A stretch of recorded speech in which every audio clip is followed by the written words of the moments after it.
Okay, well, I'd like to, first of all, welcome everyone to the second public meeting for the master plan that we're doing for Clackamette Park.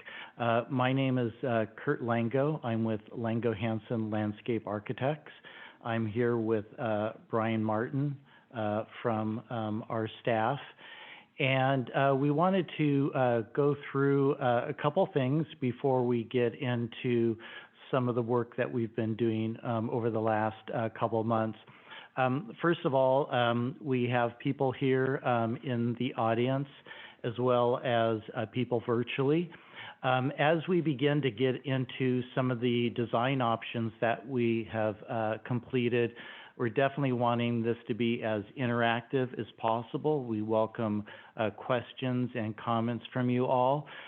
We would ask that people that are virtually joining this meeting, that you please raise your hand, and then we will unmute you and welcome hearing your comments and questions. I wanted to go over a couple things before we get into the heart of the meeting. If we could go to the next slide. The first meeting that we had a number of months ago was really to introduce the project. At that time, we didn't have really any preconceived ideas of what could potentially be in the park, and we were really at more of an information gathering stage. And what we had done prior to that meeting was that we had a number of stakeholder interviews with both city officials, interested citizens, as well as jurisdictional agencies. We also at the same time had a survey that was on the city's website, and we had a total of 499 responses. And then we got one more that was a written response. So we can officially say that we had 500 responses. And I think, frankly, we were just overwhelmed and overjoyed by the response to that survey. And then in addition to that, we had the public meeting, the public forum. So really we felt that we'd gotten a lot of comments, a lot of visions, a lot of people's goals of what they wanted to see in the park. So what we have been doing over the last couple of months is taking all of those ideas and putting them into three different concept plans. And so at the very top, you'll see this is the second open house on today's date, April 26th. What we wanted to let you know is, in addition to this meeting, the plans that you see tonight are also on the city's website, and we have an additional survey. So we're hoping to actually beat that 500 responses if we can. So if you don't have an opportunity to comment tonight, or if you think of something that you'd like to add to this discussion, feel free to fill out the survey. And as with last time, we encourage both you, talk to your friends, neighbors. We want to get as many responses back as possible.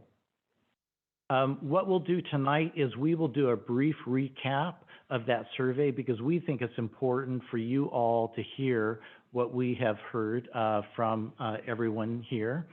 And then we will share three different concept ideas, three separate master plan options for you all to consider.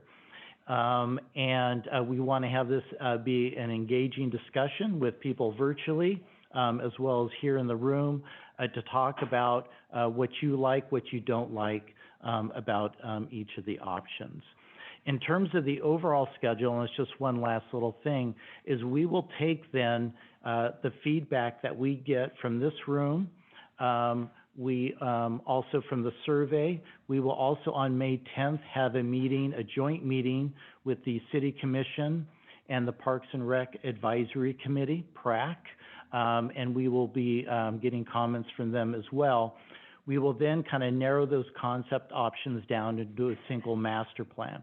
We'll have that plan go out again, so there will be another opportunity for everyone to comment on that master plan as well. So with that, I will turn it over to Brian to give a brief recap of what we heard during the initial survey.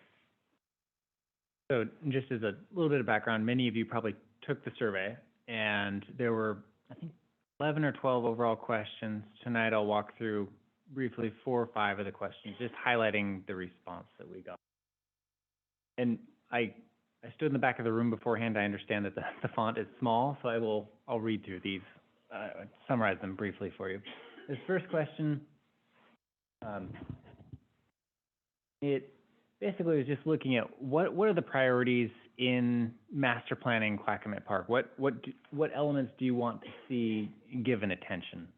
So starting at the top of the list, things that received the most favorable responses, the most attention: the boat launch, natural areas, the play area, restroom, and then kind of in the mid-range of trails, lawn areas, and parking, and then some of the lesser towards the bottom.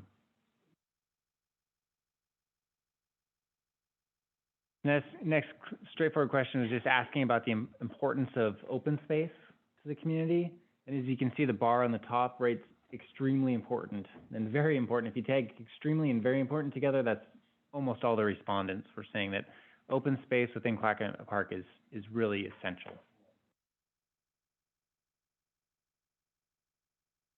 And asks, what are the primary reasons that the survey respondents, visit Clackamette Park? The number one reason on the far left is to access the river, or rivers plural, the Clackamas and the Willamette there coming together. Second one related to that is in blue is to enjoy the outdoors. Third one, important to note, is the boat launch. Then there's some that are less from there on. These next 2 questions dealt with some of the specific facilities at Clackamette Park. This one started to explain some of the complexities around the existing boat launch and how the action of the river has forced it to be closed as of last December. And moving forward in master planning the park, the question was basically asking, what should we do, what should be done with that boat ramp? And in green, the answer is to remove, to move the ramp within the park. That was one of the options presented or asked. In blue is remove it from the park, and yellow is no opinion. So there's a fairly, I would say, somewhat, there's more people asking to retain it within the park, but there's also there's a response to.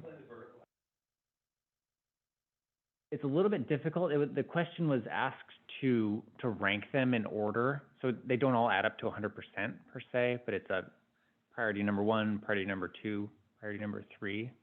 So there was more of a priority. I would say that the simple way of explaining it is there's more priority placed on moving it, but retaining it in the park.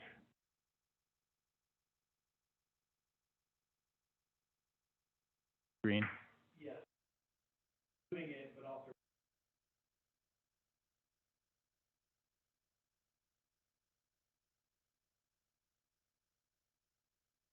Yeah, that's kind of 2 separate issues. So this was just like in terms of the motorboat access within the park, and like, is that on the table? Is it something that we want to provide for in Clackamette Park? Yeah, or remove it entirely from the park. Is that an amenity or not at Clackamette Park?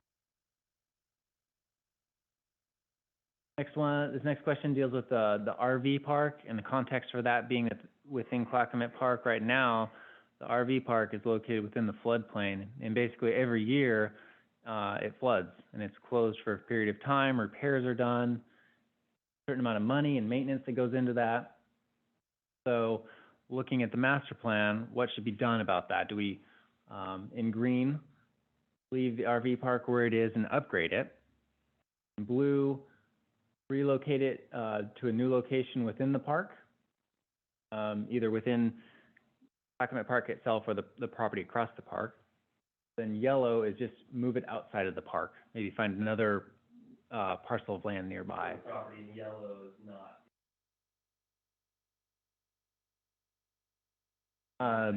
That would be a separate parcel outside of our study area in yellow.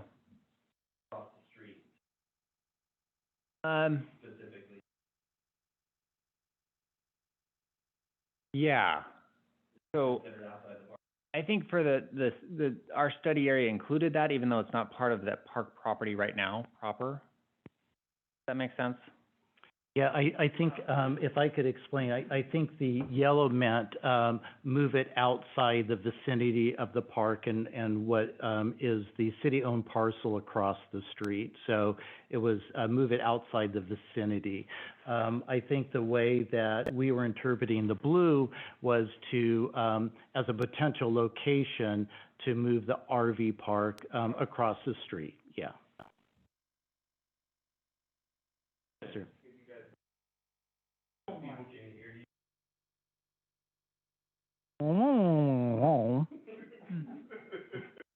Is this being recorded? Yes. Okay, great. First question statistically is, how many respondents do you have to this? 500. 500 responses, okay. And do you think the respondents understood the distinctions that you were making about across the street was not necessarily park property yet, or be considered? I mean, if there was some concern and lack of clarity here in this group, which I think is fairly well educated regarding the park, I don't know about the respondents and how clear they could be.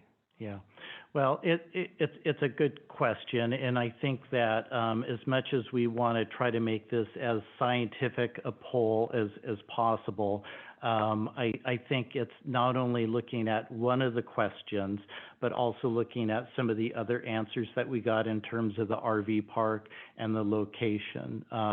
Some of the other questions in terms of ranking had it, in terms of importance, was fairly low. And I would just say that this survey that we did, we used this information to create these options.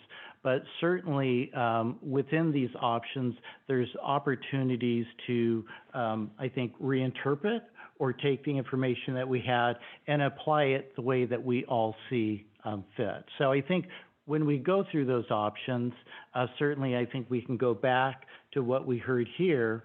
But I think from the city's standpoint, certainly from our standpoint, we're very open to thinking about this park in any number of ways. Well, then let me ask a follow-up question, Sure. if I may, please. Is that the audience or the user group, whoever, how you define that, the people that use the park and the people that use the motorhome park, I suspect are very different demographics in the fact that we have a lot of people from outside the area come to park their motorhome there that may or may not use the park. And there's a large number, probably the preponderance of users of the park that never even go into the motorhome park. So I don't know how many people, I don't know if you asked the question, have you ever rented a space in the motorhome park? No, we did not ask that question. I think we did have signs posted up in the park that this survey was available. So I think we tried, the best we could to reach as many different people, as many different populations as possible. Yes. Joyce Gifford here. I was looking through the very first part when it talked about park use. Nothing was mentioned about the skate park. And when I look at these responses, it looks like a bunch of old people responses. How well was this marketed to the youth of our community, the ones who are going to be living with this park for years and years to come? Well, I think I can speak for, we try to broadcast this as widely as possible to kind of families, to the boating community, and just to the general public.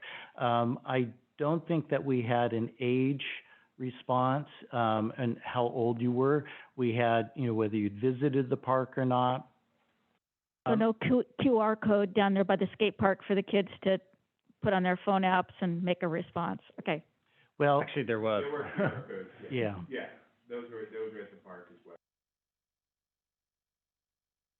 Well, let's kind of finish out with the survey, and then we can go to the different plans, and I'm sure we'll be getting a lot of comments about what is being proposed. So before we get into the three site options, just want to take a brief minute to remind everybody of the existing conditions out on the site. Main entrance indicated there by the orange arrow coming off of Main Street into the park. Just to the east of that, there's the RV dump station. Entering into the park towards the existing boat ramp, there's a number of auto parking spaces here. The existing skate park indicated by number 1 above that. Moving in towards the boat ramp, there's boat parking, automobile parking, horseshoes up here, and then the existing closed boat ramp right here. Then a number of paths looping through the site, asphalt and concrete paths. Centrally located in the park is the existing RV park, 36 spaces there within the floodplain there. And then the south end of the park, there's a trail that connects on towards John Storm Park. And beach access on the Willamette below the RV park. If there's anything else I missed.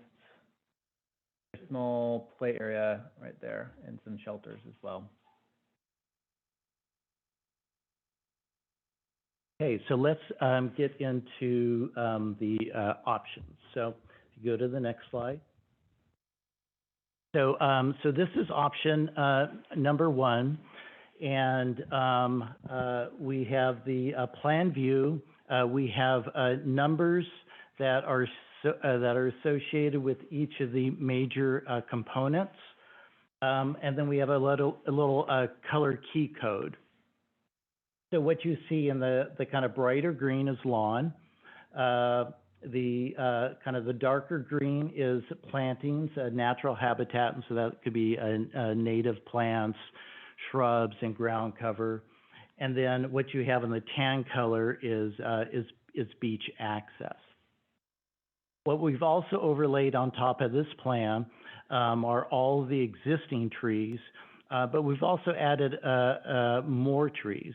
So we have approximately, with each of the plans, another additional 100 plus trees that we've added, primarily along the riverbanks, kind of inboard, and throughout the park.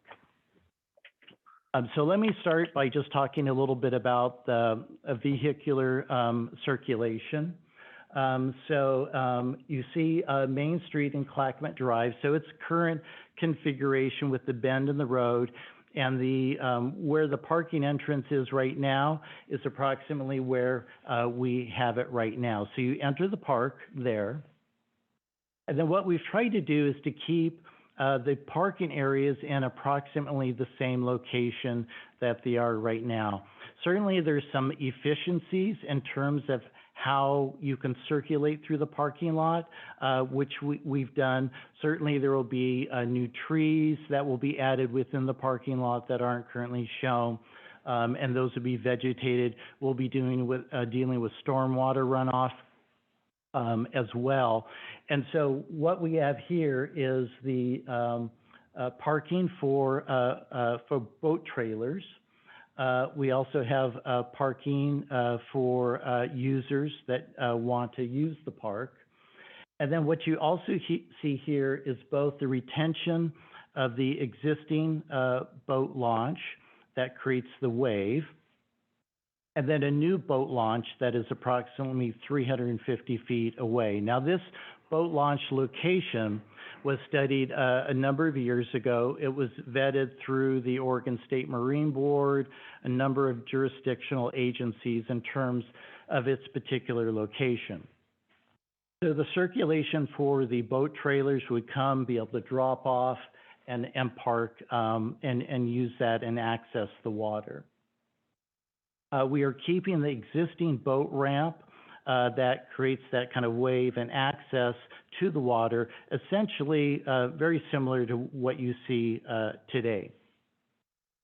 In addition to, and just to kind of finish up on the parking, we're showing another bay of parking that actually comes down into the park.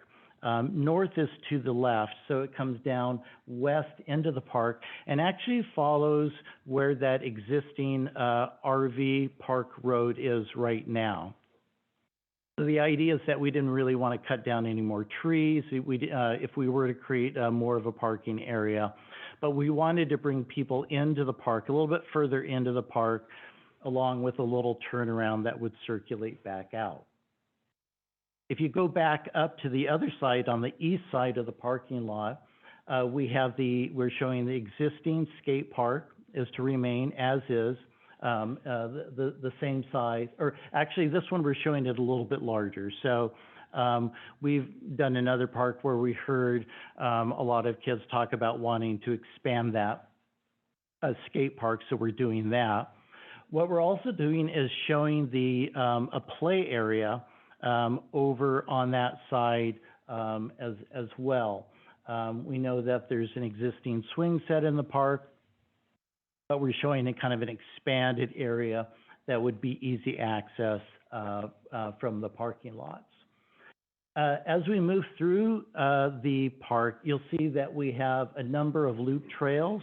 You know, there aren't too many trails, honestly, right now in the park, so we wanted to provide a lot of connectivity, ways to circulate around the park, opportunities for picnic areas, different areas to kind of overlook onto both the Clackamette and the Willamette. We are showing the RV park area moved over to the other side of Clackamette Drive. So right there, there's about 24 spaces, Brian, or 20 spaces. I think there's 20 in this version. Yeah, 20 spaces here for RVs, but we're also showing some overflow parking as well in that area. Right now, we know that it is being used during, you know, fishing season as an overflow lot. So we're combining both of those uses in that particular area. And then one thing to touch on with that is by moving the RV park up out of the floodplain, we can do an RV park that actually has sanitary connections. So the Clackamette Park itself would not need the dump station. So that's not shown in this plan. 36 total. Spaces, yeah.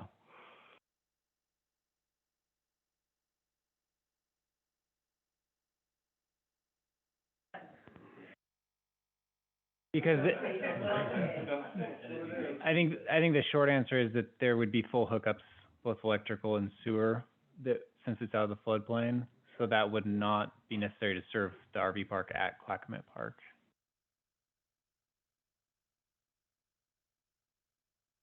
Thank you.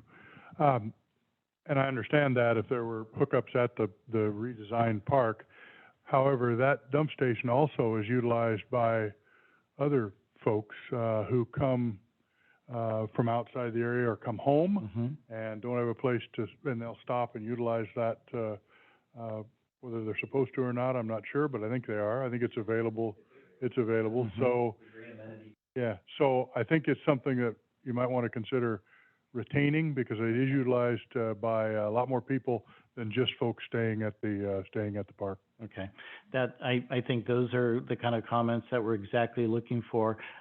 Maybe I could just take a moment and ask a question back. Is there any reason why that particular dump station couldn't be relocated across the street and be part of the new RV park?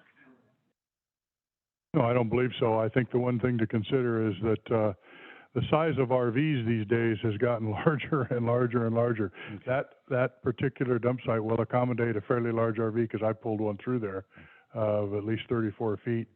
And so wherever you move it to, take into consideration the size of the RVs that are being utilized today, and that's important. Great comment. Thank you. We do have one question. Kurt, so if there's 36 spaces now, and I think I'm going to say Mayor McGriff. Not yet. Okay. Commissioner McGriff will probably say that this does make money because she's had to look at the budget for this thing. But the existing RV park does make a little bit of money. It's a no. Yeah, with the maintenance. Okay. Okay. And with utilizing volunteers to help with the management, utilizing park hosts. So, no, it doesn't make money. Okay, because I'd heard a long time ago that it. I've seen, from this city and City Hall, I've seen like the budget where it actually. It just shows the revenue, not the expenses. Okay. Yes. Okay. I like that one better. No, really. When I looked at it, I thought it had expense line. No. Yeah. Yep. Mhm. Well, regardless of that, if it's 36 now, and the budget the way it is for the 36, now moving it over there, we're gonna have to buy that property Urban renewal property. from the urban renewal district. We're gonna have to buy the property, right, from urban. Do you think the urban renewal district is gonna say, here, or take it? Yeah. So anyway, Yeah. food for That thought. would have to be worked out. Yeah, that'll have to be worked out. Yeah. But, and now we're only at, how many spots? We're at 20 spots shown in just this option. We have another option that actually shows more. Okay. And if I may, I'll just say that, I think it was back in 2015 where, an engineer and a landscape firm was hired to reevaluate the existing RV park and bring it up to today's standards. And it went down to 25 spaces with what you typically see now in terms of lawn or landscaping between it. So that number actually kind of went down, when that study was done as well. Okay. And if I can make one comment about the whole project, this concept, it's very vehicular. Mm-hmm. And the amount of park that this is eating up, just to move that boat ramp down, that kind of concerns me as the one that was made in 2016, I think, too, so. Okay, all right. Well, we do have, we do have two other options that I want to kind of share, as well. So, yeah. A couple comments. One is, what is the current occupancy of the RV park? Is it fully utilized at the 36 spaces, or is it very underutilized? It would depend on the season, obviously, when it would be the most busy. Obviously, we have to close it down due to the flooding, which is something that we're trying to address in these new designs, so that limits us as well. Okay. Another thing I'm not seeing, but I'm assuming is inherent in all of these plans, is lots of benches and picnic tables scattered throughout the open space. Definitely, yeah. I think we tried to represent some of them, and it's kind of hard to see at this scale, but the idea is that certainly we'll have picnic areas. We are showing picnic shelters, benches, signage, there's a certain amount of lighting. All of that is part of the kind of ultimately what will be, shown on the plan. And one of the things you didn't note is that the horseshoe pit goes away. Yes, you're right. The horseshoe pit does go away, yeah. We do have 3 questions online. Okay, why don't we go, just to balance it, why don't we go to a couple questions online and then we can. Okay, Tim, Matt, go ahead. Thank you. First of all, I'd just like to say I really like what you've done with this particular option, including all the elements, in particular the new boat ramp, but also keeping the existing one for the non-motorized boats and such. And I also like the additional walking trails that you put in, as well as the beach access, as well as that new strip of parking down the middle. I heard somebody talk about there's more vehicular, but I think with expanded walking trails, people are going to need to come in and park to access them. There's probably not a lot of people that can actually walk to the park to begin with. So I think that's appropriate. The one question I had was, in the area where the RV park is now, 7 and 9 on the Willamette, would there be any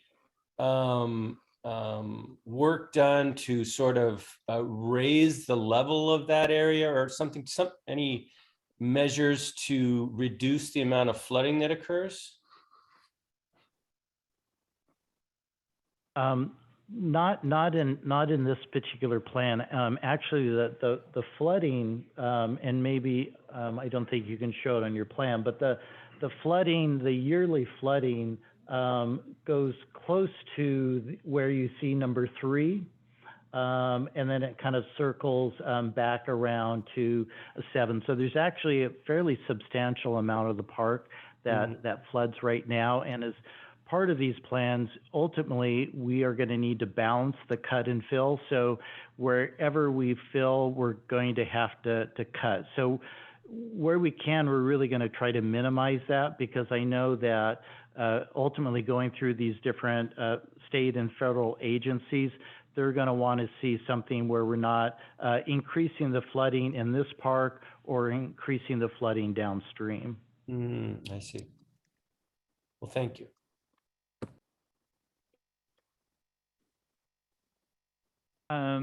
Scott?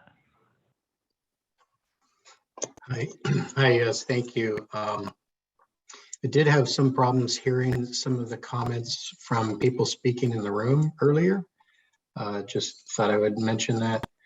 I do like this option. I did want to echo the concern expressed by someone earlier. I have the same concern about the removal of the RV dump. We're RVers. We live in Oregon City, and we use that public RV dump several times a year. And I'm not aware of anywhere else in the city where we can go to dump our RV. Looking at this, you know, areas 10 and 11 there, I like the fact that you've retained the RV park. That's good. I do have a little bit of concern there with the way that you have the vehicular flow going through the RV park over to area 11. Typically in an RV park type situation, they're not going to want a lot of other people coming through there with their vehicles unless they're staying in the RV park, right? Just, you know, potential damage. You have somebody coming through there with boats. It looks like you have boat parking up there. Is that right? Additional boat parking? Yes, overflow boat parking, yes. Is it necessary to have the additional boat parking over there, or is there adequate boat parking in other places in the existing, you know, boat parking area? That's a good question. On all of these options, we have increased the amount of boat parking. I think this one is slightly less than, you'll see another option where we're doing the RV park all in that area. So each option kind of balances it in a different way. Yeah, I did look at option 3 online before the meeting started. I did like that with the larger RV park up there as well. And that might alleviate some of the concerns with, you know, the flow through there. You know, people that might be staying in there, or have kids playing, or whatever, with, you know, additional traffic coming through there. You know, to go park in the in the, you know, the directions indicated there. But yeah, the RV dump, really, that's a function we need to retain somewhere. And that's Great, all I had. Thank you. We have 2 more. Oh, why don't we, well, yeah, go ahead. Yeah, I was just going to make a couple comments about the non-motorized, retaining the non-motorized boat access sounds great. And it would be, you know, a lot of people that come with paddleboards or kayaks, you know, they have them like on the top of their car. So there's not a need for, you know, trailer parking. So, and I know right now, you know, you'll get a ticket if you park near the non-motorized boat access for trailer parking. So just kind of trying to figure out ways to balance that parking. Right now it's, there's way more trailer parking, and then literally you'll get a ticket. So yeah, it'd be great if there was a way that we could, you know, reduce that issue. And I love the idea of having a play area, but I also think orienting it closer to, you know, lawn or green space is really good, because a lot of, you know, families, kids, They could be at the play area and then sort of, into the green space. And I really like the comment that I heard about bicycles, and just if you were going to expand the skate park, one great idea would maybe, putting maybe like a pump track, like a small bicycle pump track that would probably get utilized a lot by those middle-aged or youngsters that are, learning to bike and looking for that kind of thing. It'd just be a good way to expand that little area. Yeah. Great, thank you. So why don't we go to these last two then? I think we want to get on to the second option because I think it addresses some of the questions we've heard tonight, so. Karen? Can you hear me? Yes. Oh, thank goodness. It's first time. I love moving the RV park. I do agree that the disposal needs to be moved along with it. I'm a little lost on the motorized boat launch. That's very narrow. And I'm not quite sure where you park a boat plus a trailer once you get into that and back out. I love the greenscape around it, hiding it. But if you were to drive in there with a boat to launch it, what do you actually plan as a route for that vehicle to the river and back out? I can try to describe it. I don't know if I think we can point here, but I don't think anyone virtually can see that. Karen, I would say that first of all, these plans were approved by the Oregon State Marine Board. So I think they have confidence in terms of maneuverability and how this meets their standards. I guess a vehicle along with a boat would come in into that area. They would essentially kind of go up to the right there, and then they would back down into the water, and then they would exit back out into the parking lot and park. So that's just the basic maneuver for dropping off the boat and coming back out. And again, I think we would need to fine tune a little bit of the radiuses and the amount of asphalt, but conceptually this meets their standards. Okay, interesting. Does that answer your question? It does, having launched at the existing ramp. It's creative. Thank you. One last one? Yep. And Mitchell? Yes, so my concern would be with the boat launch itself, where you guys have it relocated in this particular drawing. Is there going to be a boat dock attached to that ramp as well to tie your boat up once you've launched it? There will not be, given the nature of the river. So with that being said, how is a person that's launching a boat by themselves supposed to launch and then go ahead and park their vehicle?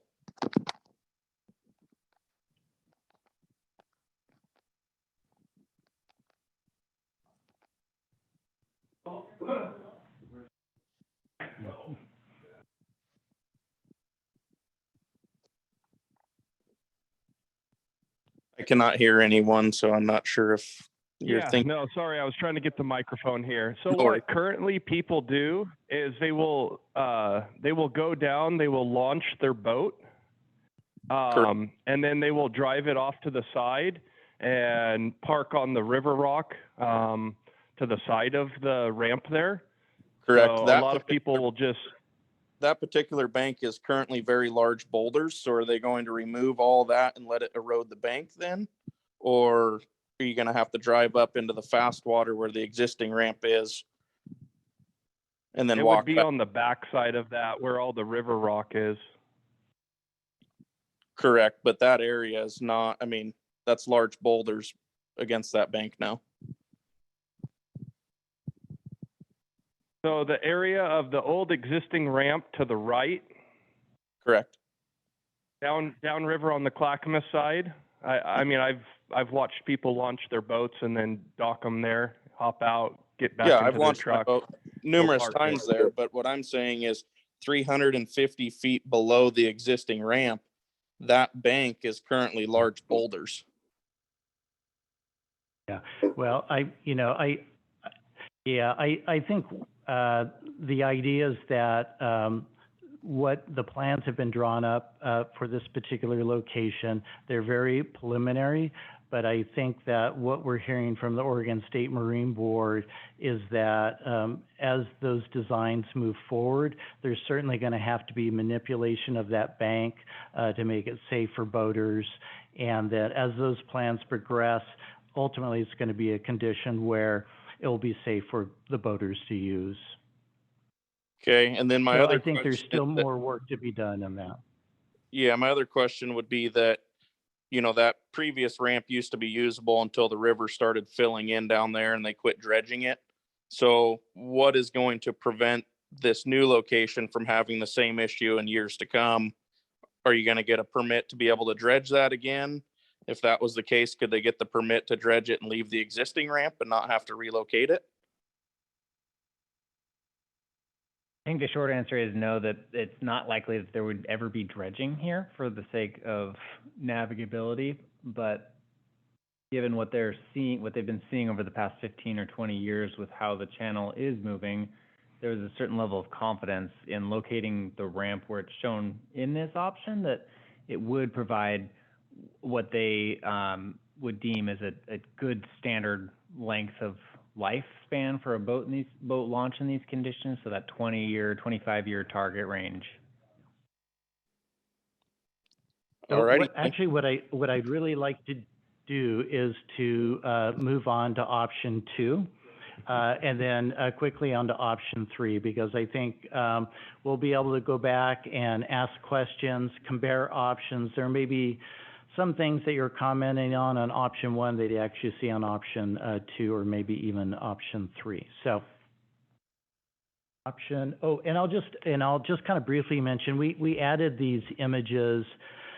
There's not a particular image that may hit it spot on, but the idea is that on the left-hand side is to have good accessibility, ADA accessibility for these pathways that run through the park, ability for people to get to the edge, to be able to kind of look down to the water, expanded a play area, whether it's nature play or perhaps another type of a play area, the opportunity to have kids come into the park and kind of interact with natural elements.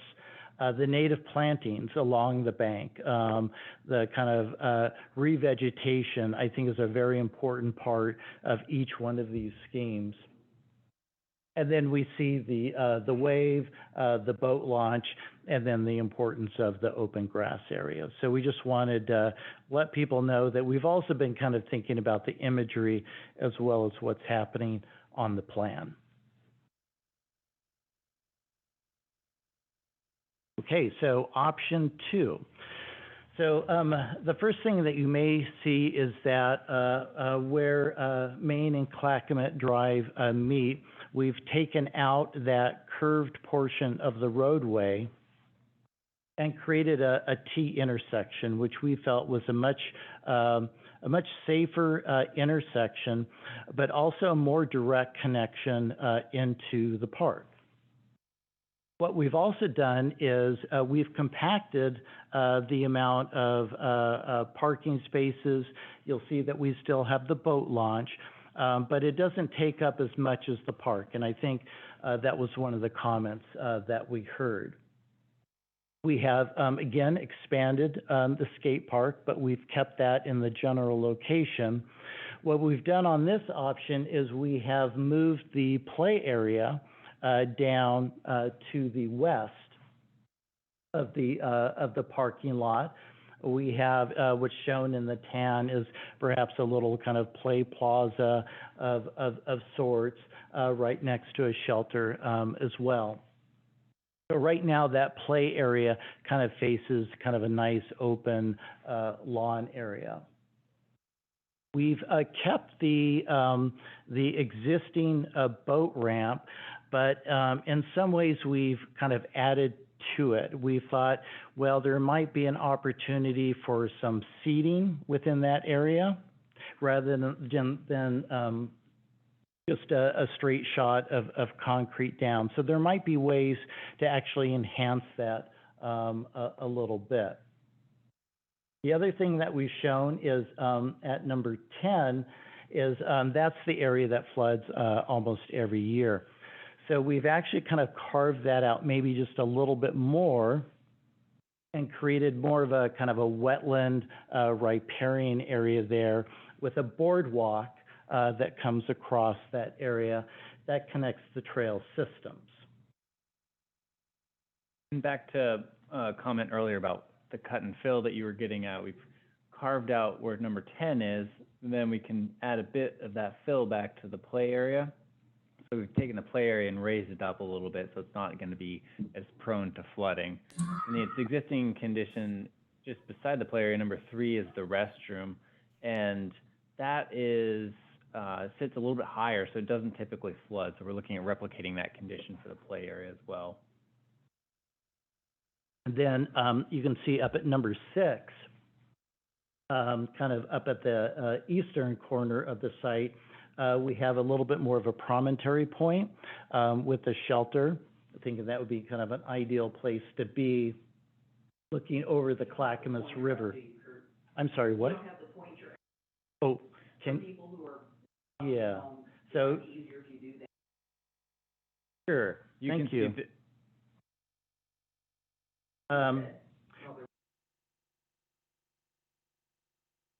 Yeah, if we can move the hand up. So the hand up to number 6 right there, and that kind of more kind of orange color right there, I think for people that are attending virtually. So that could be really a perfect opportunity to be a little bit higher up off the ground, be in a shelter, have an open space, have a picnic, kind of looking over the river.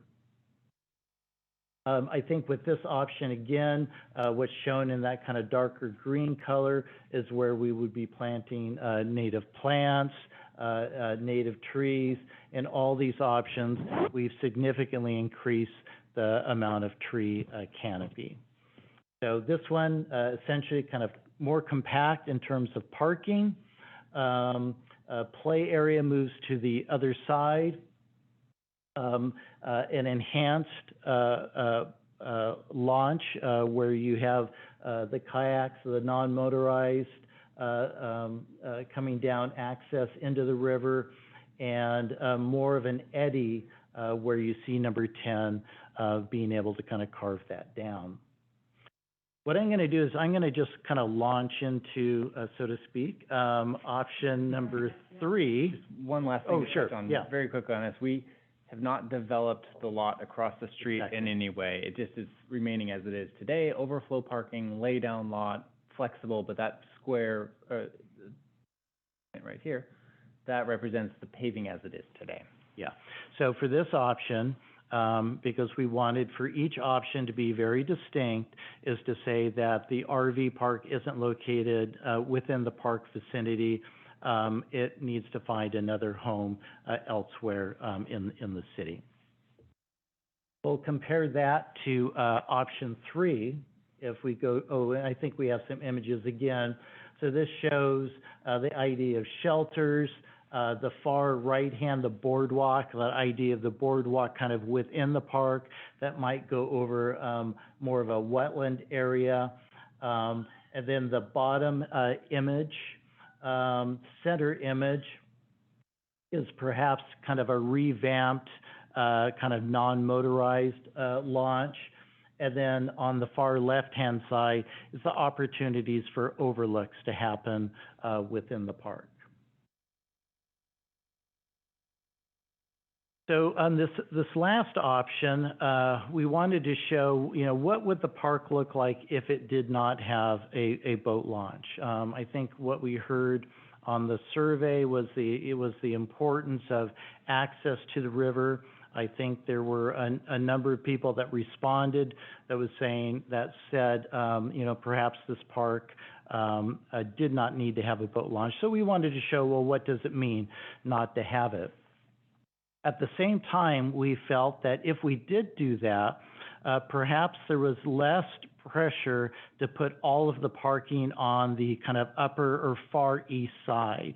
Could there be an option where you spread out the parking a little bit, where it actually comes into the park a little bit more to provide access to different amenities that you would be providing? Picking up, first of all, I think on the RV park, we are showing it across the street. I believe that is 25 spaces right there. So very generous in terms of from RV to RV and the space that they would have. So there wouldn't be any overflow parking up in that area. We're still showing that T section as you come down Main Street and hitting Clackamette Drive into the parking lot. So then we have the parking lot, which is a little bit more sinuous. It's not just a straight block, which actually goes down into the park. And what we've done with the play area is that we've kind of moved it farther into, I guess, a little bit more the south side of the park, a little bit more direct kind of visual access down to the river, and made it larger. So this could definitely be a feature within the park. As you move kind of north at the terminus of the kind of the larger parking lot, what's shown in more of a kind of an orange or tan color is perhaps a larger plaza or a larger kind of open space for festivals. And we know that Clackamette Park has had a history of festivals, and so this could be more of a festival space that overlooks the Clackamas River. There could be some sort of band shell or support shelter that would be part of that. We're continuing to show beach access, both for the Clackamas River and the Willamette River. And I guess just in terms of the pathway system on this option, it's a little bit more winding, a little bit more kind of undulating as you move through the park. I think another comment that we heard was on more active use, and I think to address the comment that we heard before, we are showing here basketball courts, but also pickleball courts, so active sport courts. Now, they could be a variety of things. We could bring back a couple horseshoe pits, but the idea is that in that area back there, immediately adjacent to the parking, there's more of an active use that's associated with the park. What I'll do is we'll go to the next slide, and I think I'll say that I don't think, and I could be wrong, but any one of these schemes in and of itself is the answer. I've been doing this long enough to know that it's always the best parts of each schemes. I think we've heard some good comments about the dump station. There may be some other things that we need to add to these plans, but I think at the end of the day, it's probably taking the best parts of each one and combining it into a final plan. So I think, based on that, we'd love to hear your comments. I think we've heard a lot of comments about option 1. Certainly we can hear more, but option 2 and 3 as well.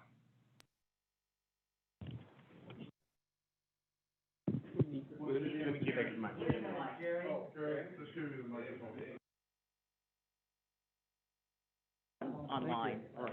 Thank you. Regarding the RV park, it was in each of the options. Did any of the options consider the former tent parking area, which has never been used for tents, is 5 to 7 feet higher as you head south, which means it would not annually flood. It would be very infrequent, but it would flood. but not compared to the annual inundation that occurs at elevation 25, which is the park right now, the RV park. Have you thought about that? The tent park is not being used. Well, it's, there's a couple things about that, because originally we kind of looked, all throughout the park. One is that you're gonna have to bring an access road, into the park, a lot further than it is right now in order to reach that area. But there's also a number of really large trees, in that area that would all have to be cut down, for the RV park. So, although it may not flood, as often, I think just in terms of going back to the importance of green space, which I think was number one on people's list, we felt it was more appropriate to put it across the street. And then regarding the green space, I was the one that was talking to you folks about attracting mitigation money, which would work here too, as other spaces like Gladstone, others have had. I really like the idea of all the green space additions. Have you thought about layered canopies at the bases of each of the trees, existing or otherwise? That transitional vegetation makes a huge difference. Like to have you consider it. Yeah, it will definitely be considered. That's kind of a finer detail, but I think as this plan progresses, it will be considered.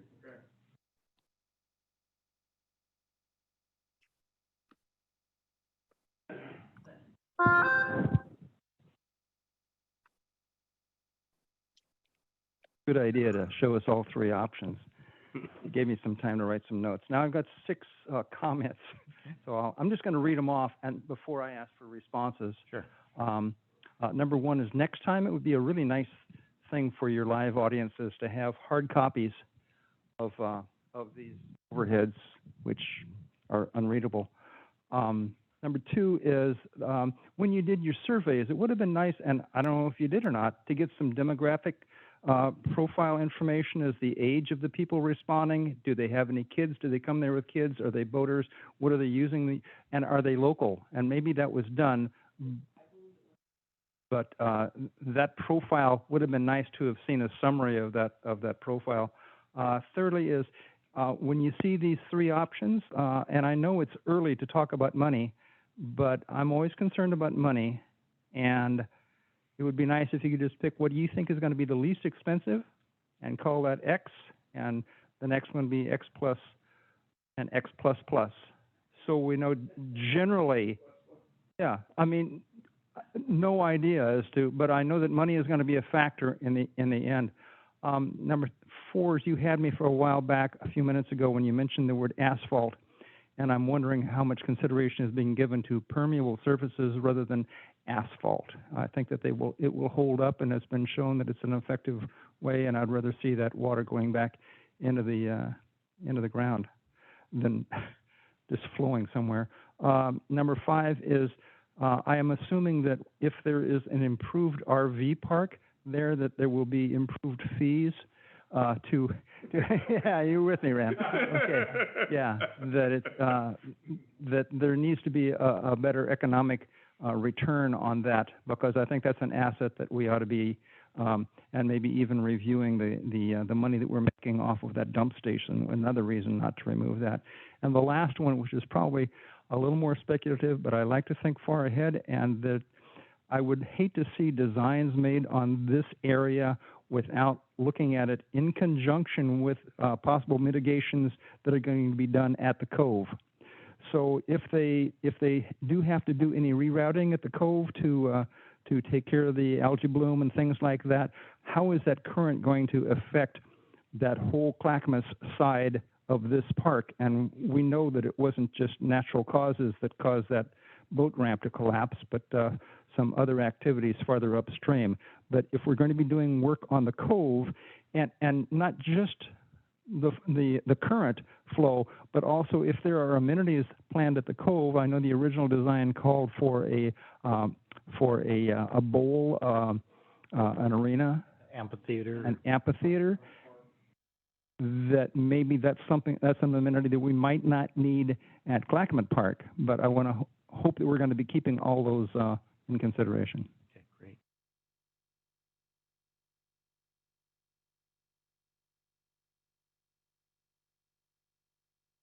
So, Kurt, when you show that new boat ramp, Yes. you're showing it 300 feet or so from the old one. Yes. How did you establish that? Did you just go over, take that from the previous study that was done, or did you hire another hydrologist that said this is where it should go, or how did you come to that? Because when we did this before, and I might be the only one in here that remembers that, but we hired a hydrologist. I think Jerry remembers too. Yeah. And we never did get an answer why that could not be closer. Why did we come up with 300 feet? Now, obviously because this guy had the ramp moving straight out into the water again, and I kind of drew one up with Jerry here that showed why can't the ramp go parallel with the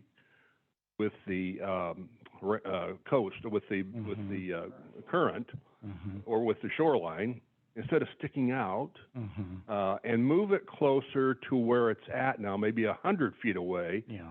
That way you could use the existing parking lot, you could use the existing restrooms, and not be so it would be more pedestrian and not more vehicular like some of these plans are, if we could keep that boat ramp closer to where it's at now. Yeah. So if that means we have to hire hydrologists again to study that, to see why can't we be closer instead of moving down? Because right now, with those, if we want a boat ramp, you're saying we've got to really take out a lot of this park and it becomes more vehicular. Let me kind of answer as much as I can. So I guess number one, we did use the previous study that was done as a basis to show the boat launch location. Within that study, there were a number of kind of circulation routes which had much more impact to the park.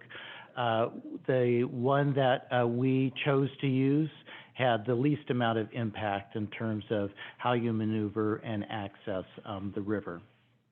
So that was the basis of study. And Brian and I, we listened to hours and hours of commission hearings and studied that material as well. We have not hired a new hydrologist or a new engineer to do any further studies. What we do know, though, is as part of that process, they did look at another location that essentially split that between where it is right now and then this location. They did not go through all the hydrology at that time, but they did enough study to say that I guess the closer you move it to the existing boat launch, just simply the less amount of time it is before it needs to be repaired or redone again. So they had a certain level of confidence with this location, 350 feet away, that it would last between 20 and 25 years, and typically that's what they design it for. They felt as you move it closer, it's just that the money spent on it, you just would not have that return. And so that's what we based this study on and this plan on. Thank you. I just want to applaud you for the diversity in the options. I think that is good for us to get to see it in that way. I certainly am here supporting the boat ramp options. You've got it in 1 and 2.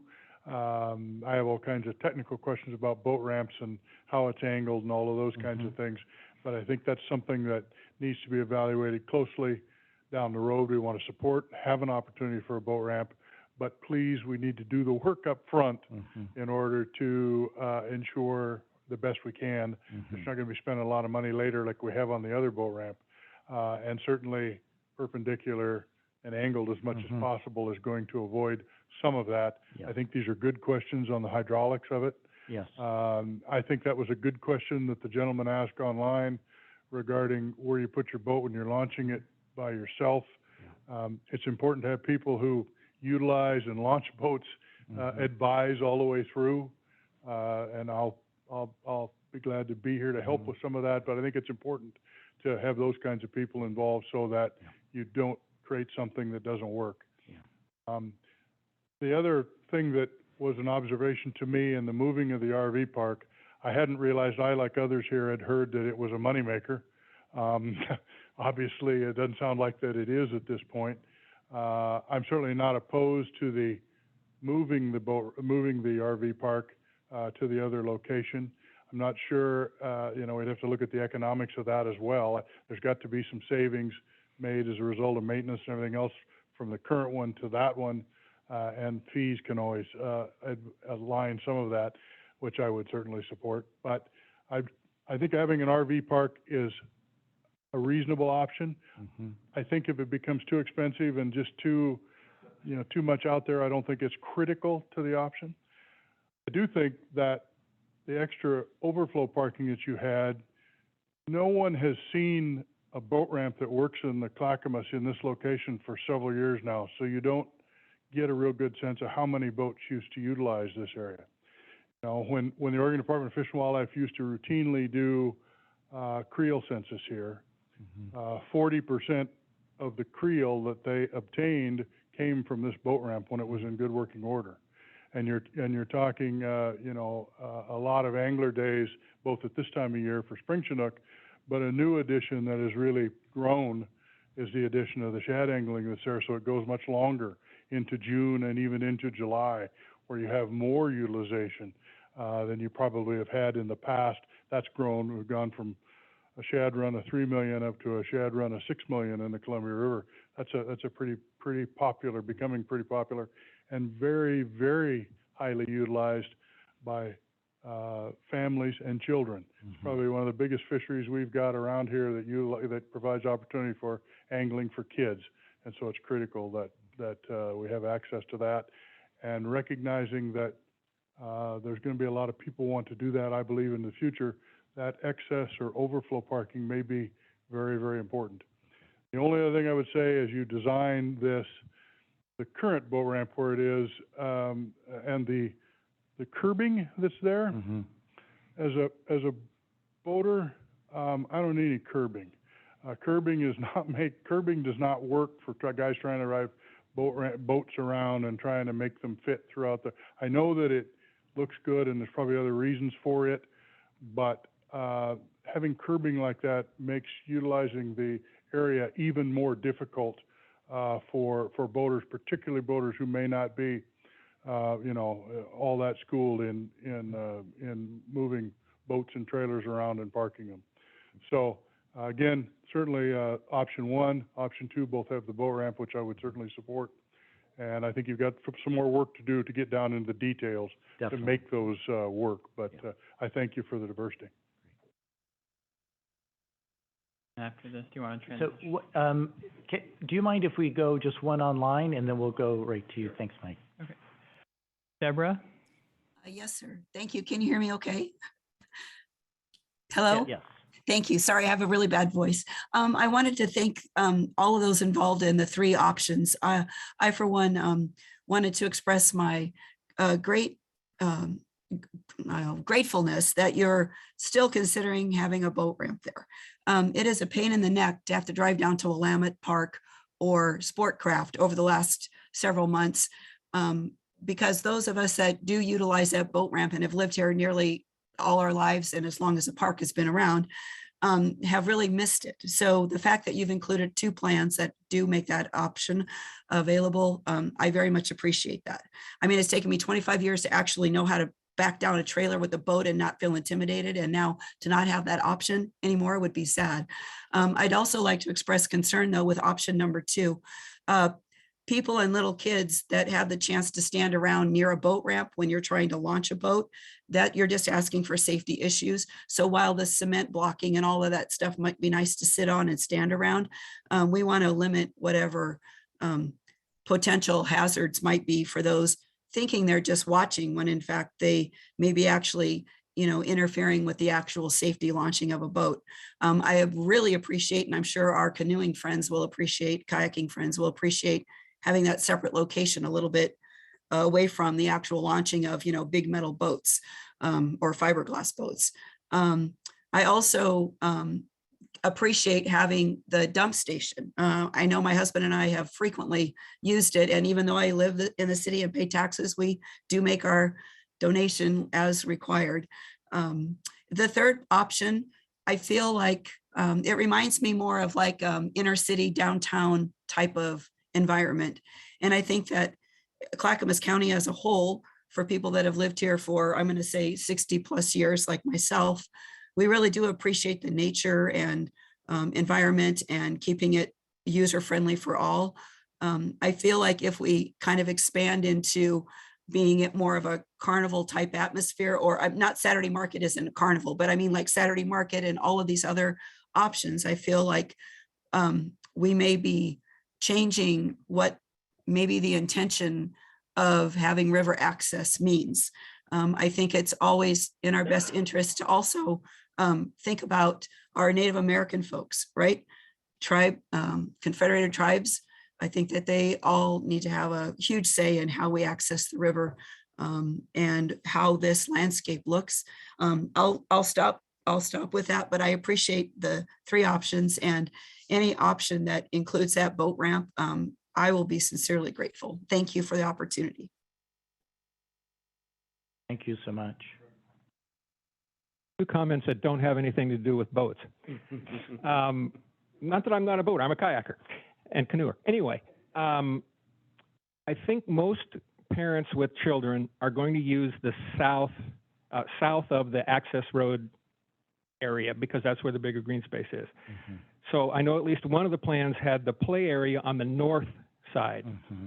I think that's a mistake. Parents and children are not going to want to walk back and forth across that road, the safety issue that the caller just brought up. So I think the right place for that children's play area is on the south side of that road, for one thing.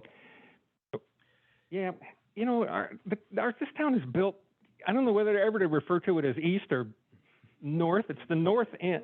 Yeah. On the map, on the it needs downside. to be below the road. Downside. How's that? Do you want to go to option 2? Okay. You're totally on point. And the second point, and you can just leave that slide right there. And I realize this is conceptual, but I think it needs to get in your notes because it's important. The path that goes through this park is the connection from the Cove through John Storm, through this park, through John Storm, all the way to Willamette Falls, along the promenade, along McLaughlin. And I know it gets funky because you got the underpass, but on the which side? What do I mean? The upper side, as you were walking through the park and then you're headed toward the underpass. We need whatever we can do in that area, and I realize it's constrained, but to make it an attractive park that will then connect to whatever goes on in the Cove someday, hopefully in all of our lifetimes.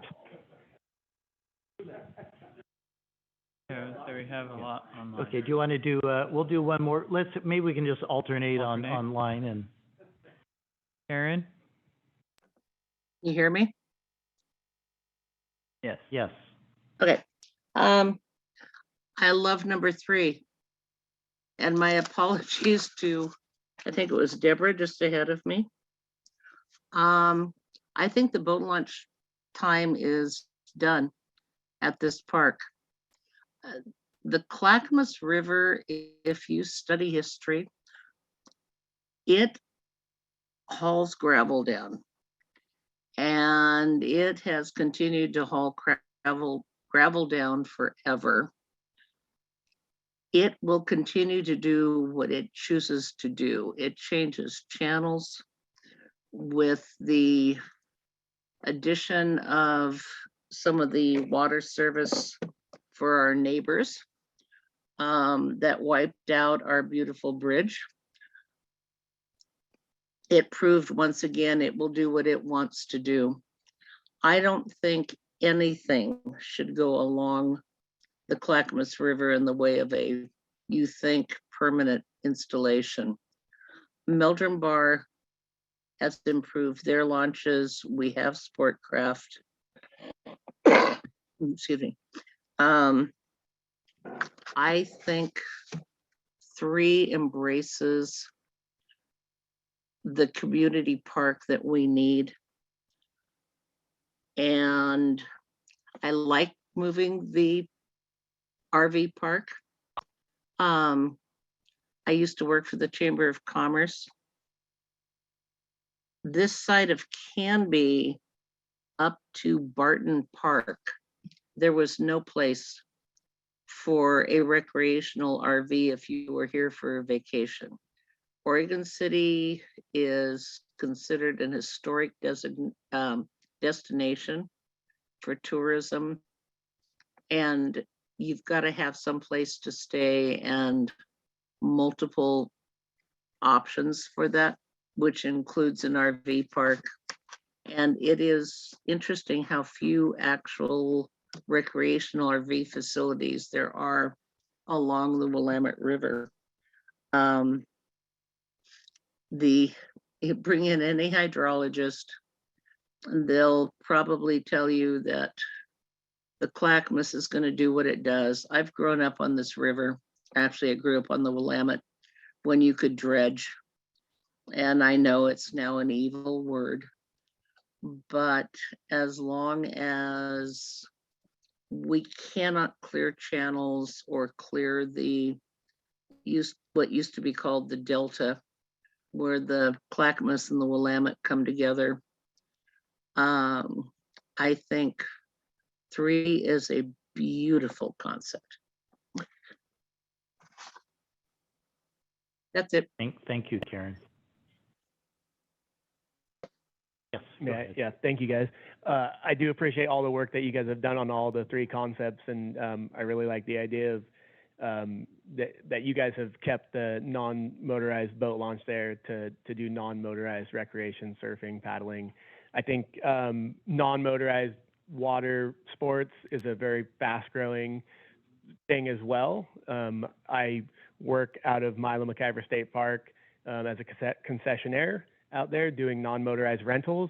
And if you were to take the numbers of the motorized boats now accessing that site there versus the non, it's grotesque. That site was originally built for motorized boats, and I'm not against motorized access. My parents were boaters. I skied, wakeboard, fished, all that stuff. So I'm not wanting to take that away, but I think, making sure that those options are in all 3 of these for the non-motorized. And so I would say with number 3, can you keep that green space? Can you keep that non-motorized option, but still potentially have that access there for the non-motorized water sports? Also on that same level, we've had a lot of talk about the motorhome, the RV park. And have you guys considered any sites that would be for non-motorized options, like bike folks or folks coming down the river that might be doing multi-day trips onto a Willamette that might be accessing that through the locks once that's up and going again? So I wouldn't say, taking that out would be a good option, but is there any part to this park that offers an addition of some non-motorized overnight options for folks that might be coming into there? As this world turns, right, motors are maybe down the road becoming a thing of the past. We don't know. But I mean, are you building an RV park for motorized things that maybe won't even exist in 20 years? Yeah. It's hard to say. So anyways, just my comments. I think you guys have done a lot of great work, and I appreciate everything you've done so far. Great. All right. Jeremy? Hey, thank you guys. Just wanted to thank you for all the work and all the options here. It does sound, like there's definitely some back and forth versus of motorized ramp, non-motorized ramp, RV park, no RV park. Personally, I really love the layout that you have up right now for option 3 and just the amount of green space that it offers. The one question or build I would have to it, and I think Luke was maybe getting at it there, but in that area marked kind of like 9 right now. Did you guys ever explore an option for option 3 where you keep the existing non-motorized ramp in the space where it is? You don't tear it out. Maybe you enhance it a little bit feature-wise, similar to what you did in option 2. But right now I see that you're relocating the non-motorized ramp where it is marked number 4, and doing so would probably compromise the that rapid and wave section that all the kayakers and surfers are fond of and utilizing. So just wanted to see if we go with this route, can we keep that ramp as it exists? Yeah, and I think that with each of these schemes, as I mentioned, it's probably taking parts and pieces that I think we all like and combining it into a final scheme. So certainly there's elements from number 2 that can go into number 3, vice versa. 3, the option 3 could go into 2 or 1. So as we begin to refine into a single option, we'll be doing that. Cool. That sounds great. Thank you. Just another comment to riff off of what Jerry was saying. South of there's 2 nines here, but south of the on the southern end of the park where there are mature deciduous trees, and it is a little bit higher. And I know at some point I saw that in the master plan there was sort of a tenting type of area potential. There's a number of different ways that people like to spend overnight. There's RVs. There's a huge van life push where people would come in Sprinter vans or something like that. They'd maybe sleep out of their vehicle even, but without hookups. And then the idea of the non-motorized, an opportunity for people to access the park from canoes, kayaks, or to be able to camp along the Willamette there. I always sort of thought that would be a good place for it. Where the existing RV park is, and even south of there, which is pretty unutilized. I just facilities. I love, parks that have great bathrooms and even potentially, showers would be a huge amenity to this park that would be great. And I love the idea of the active sports. And I don't see very much here for biking, but I do think that biking is an important activity that people do, and we want to encourage. So the idea of pickleball or basketball is great. A pump track is sort of a similar thing. The skate park is utilized a lot. There's more people using the skate park and kids than a lot of the other areas of the park. So improving those amenities, I think, are really important. So. Thank you. We'll go online and then we'll come back. Yeah. Matt?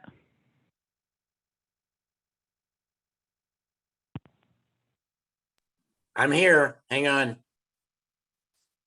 Sorry, I'm going to keep my video off because I'm in between things. But thank you. First of all, this is a great presentation. And can y'all hear me? Am I talking into the void? Yes, you can. Oh, good. So first of all, literally the last at least 5, I'm going to move away from the cacophony, speakers, I just couldn't concur more. There's a trend towards more nature recreation and including motorized. I just want to put it, so I don't want to add any, I don't want to repeat anything. I want to just suggest something in relation to kind of having it all, which is doing something to retain the recreational wave at the ramp. The concrete's already there. Just there are engineers who can make that a wave perfectly and make it the non-motorized access. So that's savings if you do it right. And then, of course, for the motorized ramp, I couldn't concur more with the gentleman that said angle that sucker downstream. Like, don't have it sticking straight out and go with the flow. So that's it. Just, everything else, the trend towards listening to families and keeping and letting the kids be near the water. By the way, I would move that nature park even closer, but out of the floodplain. And then, uniting all these different recreational users can be done. You've done a great job, I think, thinking through all these. So just think about using that ramp and the material and not the Clackamette will have its way, but we can work with it. That's it. Thank you, Matt. Yeah. Can we go to site option 3, please? Sure. I like a lot about this plan. I like the expanded play area. I like that it's set away from the road a little bit. I love the picnic area near it. A practicality, it'd be really nice to have bathrooms near where kids are and where large groups of people are congregating. So either you move that over toward the bathroom or you move the bathroom over, either way. I love the idea of showers. It doesn't have to be inside. A lot of parks have outdoor showers, you know, for people that are getting out of the water after swimming or kayaking or stand-up paddleboarding or whatever. I really like the idea of pickleball and basketball courts. Pickleball is really growing. So what I especially like about this plan is it appeals to all ages, for the young and for the more older, for people that are visiting, for active recreation with the non-motorized boat ramp. I don't have an opinion about a motorized boat ramps. Clearly that people feel strongly about that. I'm agnostic. I like the idea of adding some tent areas. Doesn't have to be a lot, but it adds more options for folks. Anyway, that's it. Thank you. Mitchell? Yeah, so one question I had was, how old is the hydraulic study that was done on putting that ramp in that location? That was completed in 2015, 2016. Okay. And then one comment about, the adding of the showers. I don't see any issue with that. I think it's a great idea, but one concern I have would be finding a way to regulate it so that we don't have, transients in there using those showers. I wouldn't necessarily want to have my kids walking through the park when there's potentially, a transient person or someone in there showering themselves and whatnot. So if we could find a way to maybe regulate those or put up some walls for sure or something, so there's nothing to be seen. And then also, have you guys done any study or taken into consideration? I hear there's some talk of, with the new toll bridge on 205, potentially Sportcraft Landing going away, and losing that boat launch as well. I think that would play a major part in the amount of use that this boat launch would, obviously get if that launch was taken away.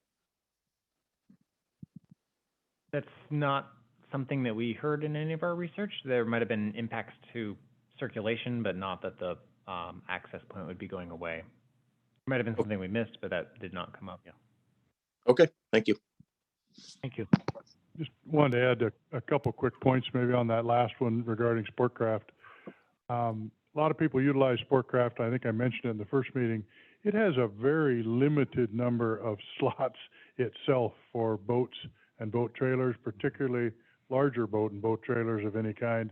While Sportcraft is nice to have and it works and hope we can maintain it, it doesn't accommodate a great deal of boating activity just because there are not a lot of spots there that are available to utilize. I think I walked it the other day. I believe I counted 27 slips, which sounds like a lot, and it is if everybody's nice and parks correctly. When they don't, it gets severely limited. One other observation was a group of boaters that I was contacted by with regard to a boat ramp over here on the Clackamette. There is a small but growing group of drift boaters who utilize putting in at Riverside Park and float down, and they have to have somewhere to be able to take those drift boats out, and they aren't like a kayak or a raft. They can't pick them up and walk them up the bank. They have to have access to get a trailer down to the water to pick up a drift boat, and so there's more of those folks all the time utilizing that for fishing from Riverside on down. Gary? Okay, thank you.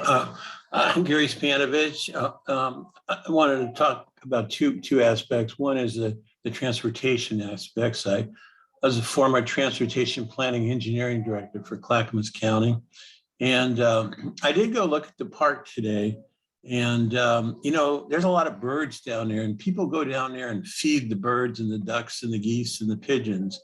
And kids go down, parents take their kids down there. So I went near where the boat ramp is closed, and there was a lady, nice lady, I'm sure, with her 4-year-old, and they were throwing bread right in the middle of the road.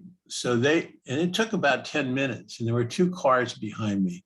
And I suppose any of us could have beeped, and they would have, but we didn't do that. We just let them do their thing. And then they moved over to the sidewalk finally.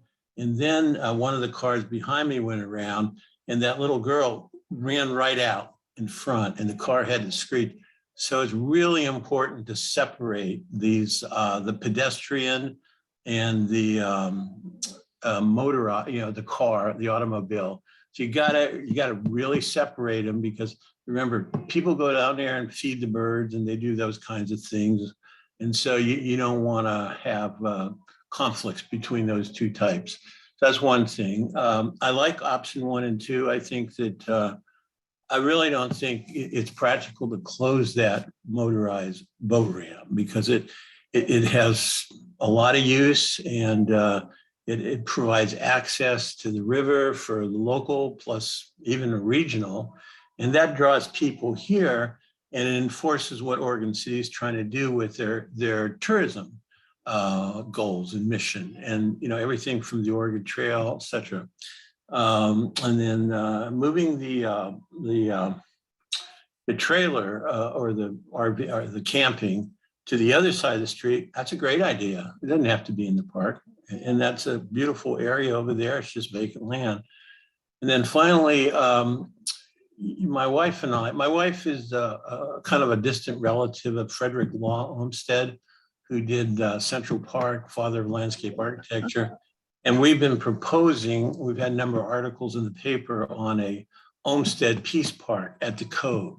So the Cove is a genuine, it's a diamond in the rough for, and so kind of looking at it holistically, beautiful Clackamette Park here, and then so much potential for the Cove. And then we've also proposed that the landfill be used I want to for a park. Now, huh? For a park. And so we've got an article coming out in the Oregon City paper. And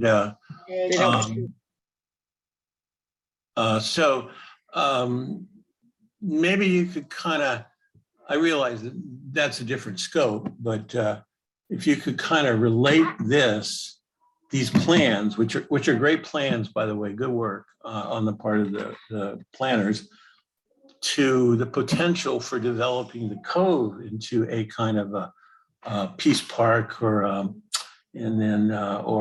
Olmsted Park, and eventually, hopefully, the landfill, rather than putting a Washington Square there like some developers have proposed and asking for a $40 million handout, some kind of a park there.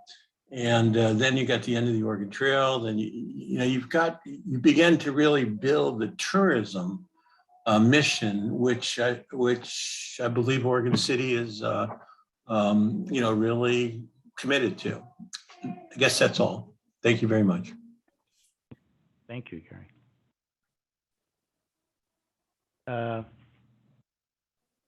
Okay, so we've talked a little bit about camping here.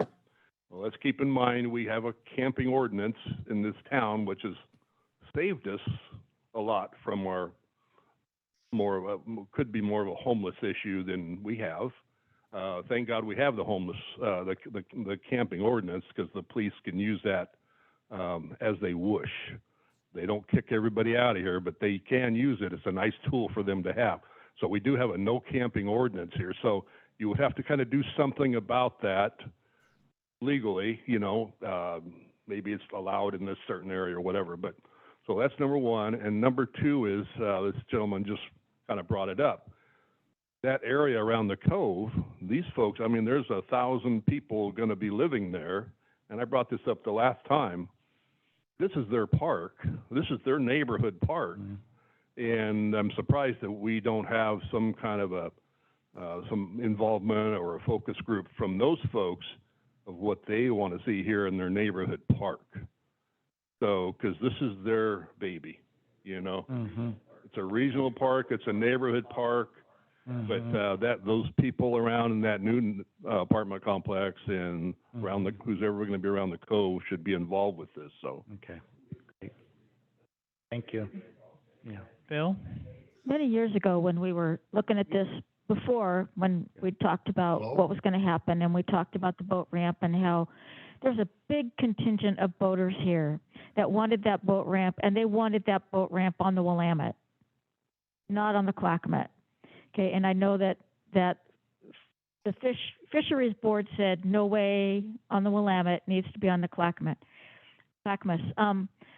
My question is, now that the boat ramp has been closed for so long, and I don't see those boater contingents here, have they found other places, or have times changed? You know, what is the need for the boat ramp anymore? And, you know, again, it's going to be on the Clackamas. It's not going to be on the Willamette. And would they even still want it if it's over there on the Clackamas? Because a lot of them were complaining on the old boat ramp how difficult it was to launch boats out there. And so if that boat ramp isn't needed, you know, option 3 with a few tweaks would be pretty nice. But the question, again, it is a regional park. Do we still need the boat ramp? Well, that's a really good question. I think what we heard through the survey, that there was still a lot of support. And in fact,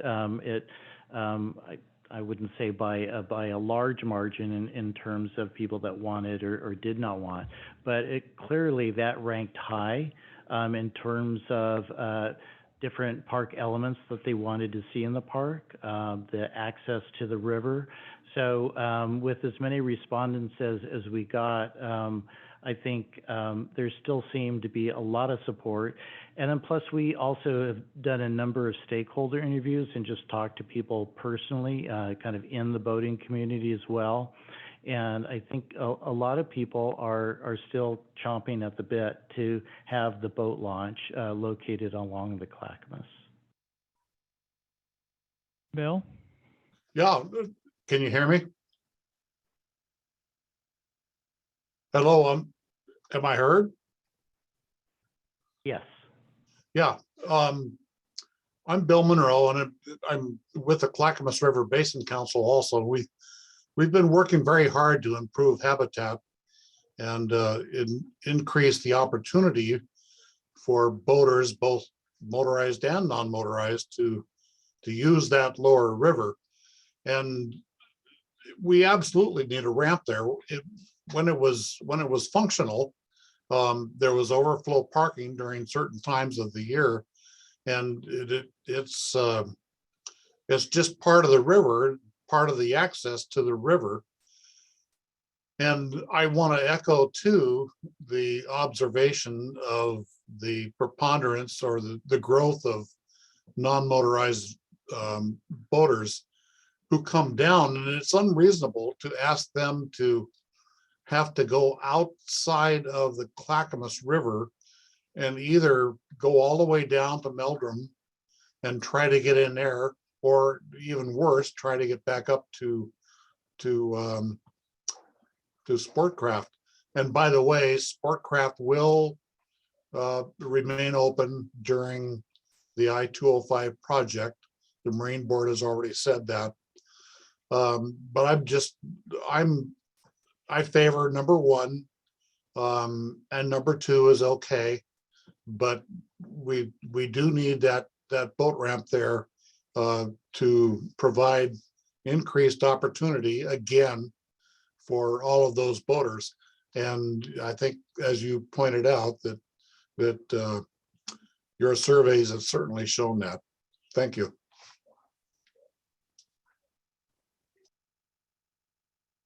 I just want to continue online. Is there We have one more online. one more? Okay.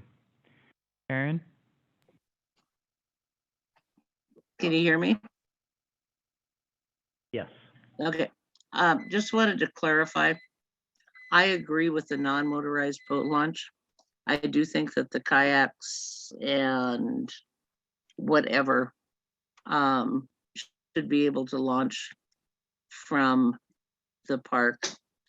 Sportcraft, the boat launch is actually part of the city parks department.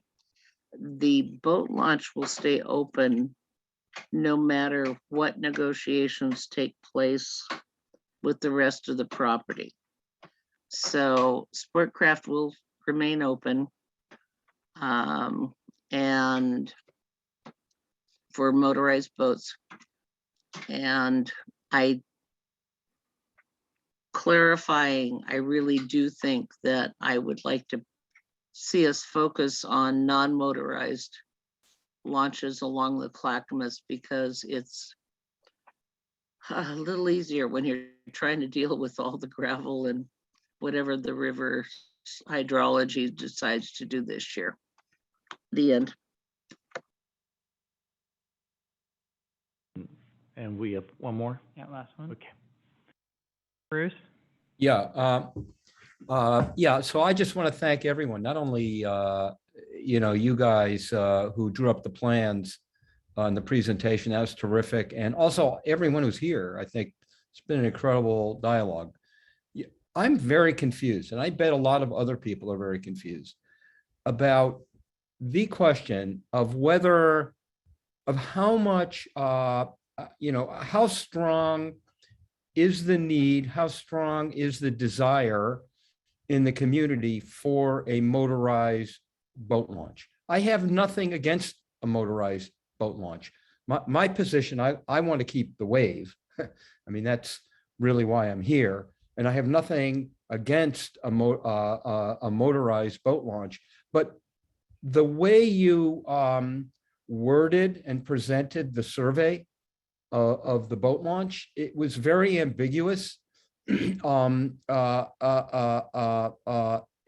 very hard to dissect out of that survey question what percent of respondents are actually interested in a motorized boat launch, a new one that must be present at Clackamette Park on the Clackamette, versus, I mean, it was very unclear. I mean, there was a statistic, right? There was a fair, you had, the way you presented the graph, it looked like a lot of people were in favor of the motorized boat ramp, but because of the way the question was worded and the choices were presented, it really isn't clear, what the interest in a motorized boat ramp is. I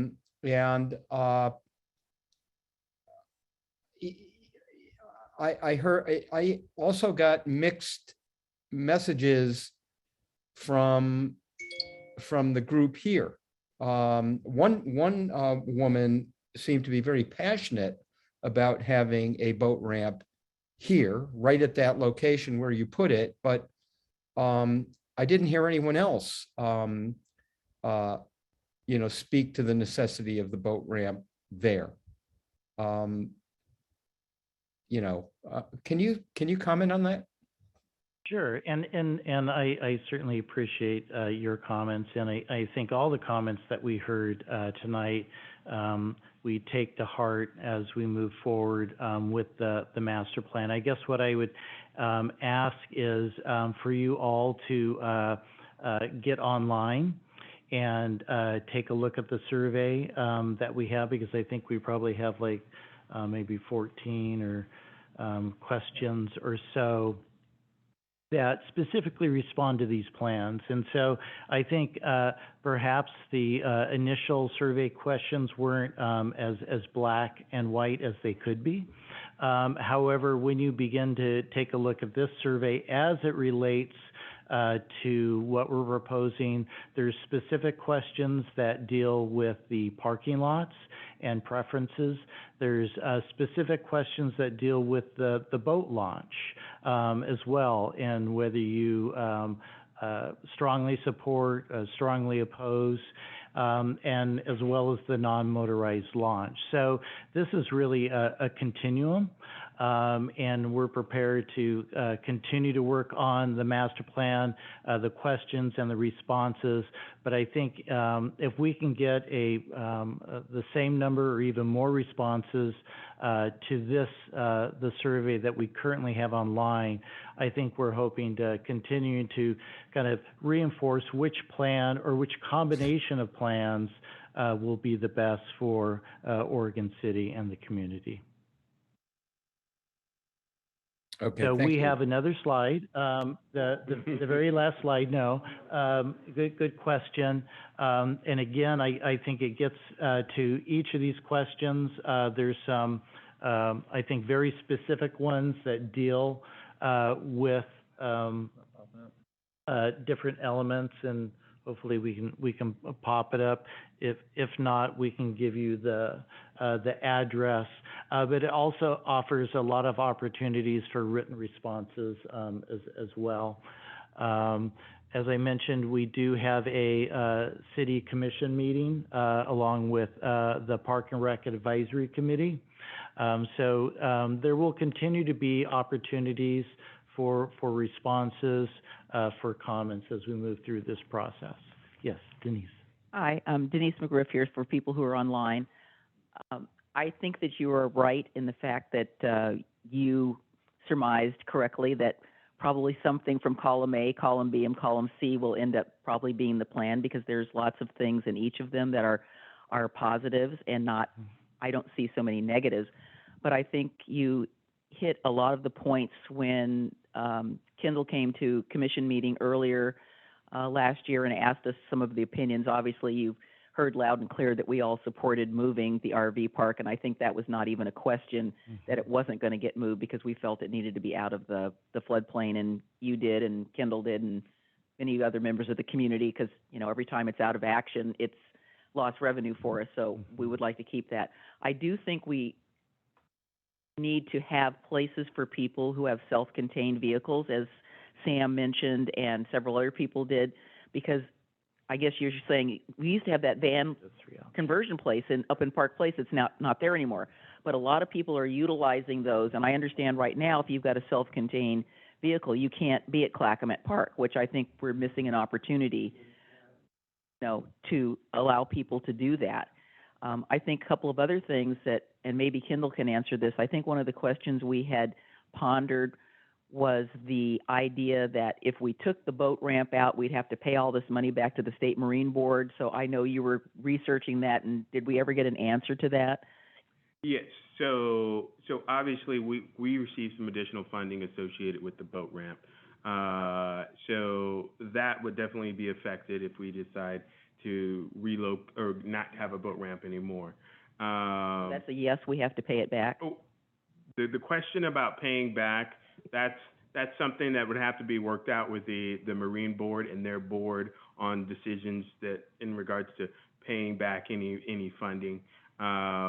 We have had some conversations about consequences, but that would be something we would need to negotiate with the Marine Board and get clarity on what the consequences would be if it went away. Yeah, because I think that's something that I think the public would need to be informed about, and we all need to be informed about it. I think the other things that I saw in agreeing with Renata, I like the fact that for me personally, sometimes you want to just go down to the river and just have some solitude. And so there are places, it would appear on option 3 and 2, that you could just go walking. And I personally wouldn't have any objection if somebody came along with a bicycle, but I think having more passive areas are really good, considering that we have crazy world. Sometimes you just need to get away and listen to the sound of the river coming by to help people calm down or whatever they need to do. So I appreciate the fact that there are some of those areas. And I've always thought that, it would be so nice to be able to walk out to that point, and you've got that in several of the plans where you could just walk out there and be there and not have to, you're not dealing with children or vehicles, or you're just there in some sort of solitude. And I think the idea that you put in there is really good so that people can have that passive activity. Obviously, I love the idea of having plantings, and there'll obviously be signage and interpretation to say, please do not go trampling down. People are always tempted to go down to the river, and they don't look at the plants as something that's part of the ecosystem. So we want to make sure that, whatever we do, we make it available to look, but please don't go down there. And I think were you involved in the one that's over by Zidell Marine? I thought that planting that they did down there on the riverbank and the restoration, it's great. You can look at it, you can see it, but it's sort of like, please, don't go down here and trample this, because we need to restore some of our systems.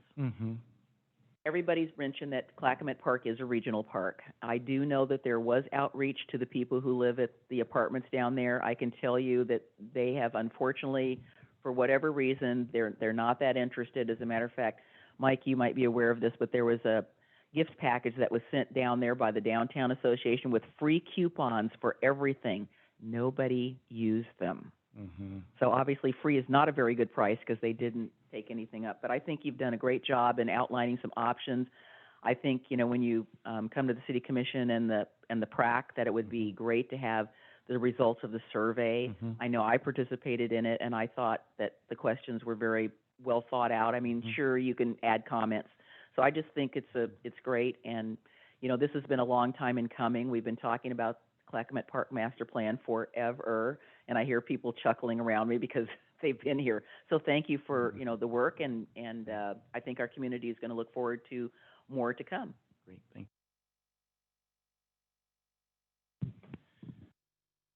Well, we're closing on 7 o'clock. Do we have anybody else online? Nope. No? 8 o'clock. Oh, I'm sorry, 8 o'clock. Oh, geez, okay. 8 o'clock. Yeah. Well, I just wanted to finish by saying, again, on the screen, we have the QR code for the survey. You can also just Google Clackamette Park Master Plan. It will get you to there. There's opportunities to provide feedback. Also, there's just I think a general email contact too for just any comments. So we'll be leaving that survey on through mid-May. So we encourage as many and all comments as possible. And then hope to continue to see you as we kind of work through the plans and ultimately, I think, gain consensus on a final master plan for Clackamette Park. So thank you all virtually and people here in person for spending the evening with us. This has been very educational and enjoyable for us. So thank you.